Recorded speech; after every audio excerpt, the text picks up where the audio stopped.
Florida is the state where woke goes to die. So Florida Governor Ron DeSantis has become a national figure and leading potential candidate for the Republican presidential nomination by diving into some of the most controversial culture war issues, including, you just heard it there, his fight against so-called wokeness. But there's growing concern from some Republican supporters of DeSantis that he's overstepped in some ways in this fight. CNN's Steve Contorno is live in St. Petersburg, Florida. And Steve, what are you hearing exactly from Republicans about this?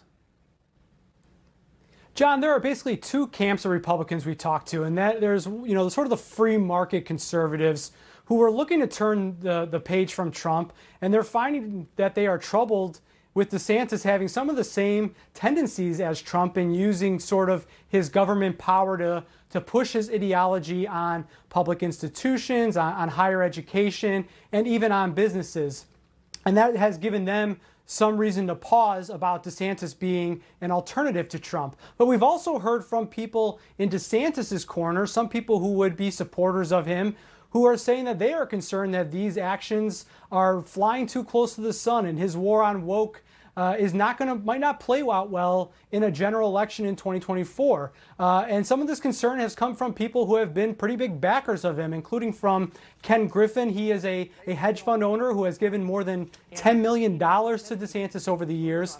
Last year, he was very critical of DeSantis for penalizing Disney, saying at one point, quote, "I don't appreciate Governor DeSantis going after Disney's tax status.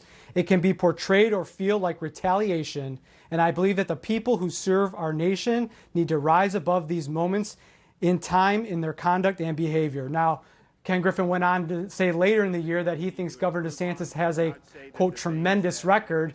So he hasn't necessarily lost a lot of support yet, but we are seeing some Republican governors draw some strong and stark differences with the governor over his handling of business and punishing people. Here's what a couple of them, Governor Sununu and former Governor Larry Hogan, had to say about DeSantis. For others out there that think that the government should be penalizing your business because they disagree with you politically, that isn't very conservative. And to me, it sounds like big government and authoritarian. You have to agree with me, and I'm going to tell you what you can and can't do.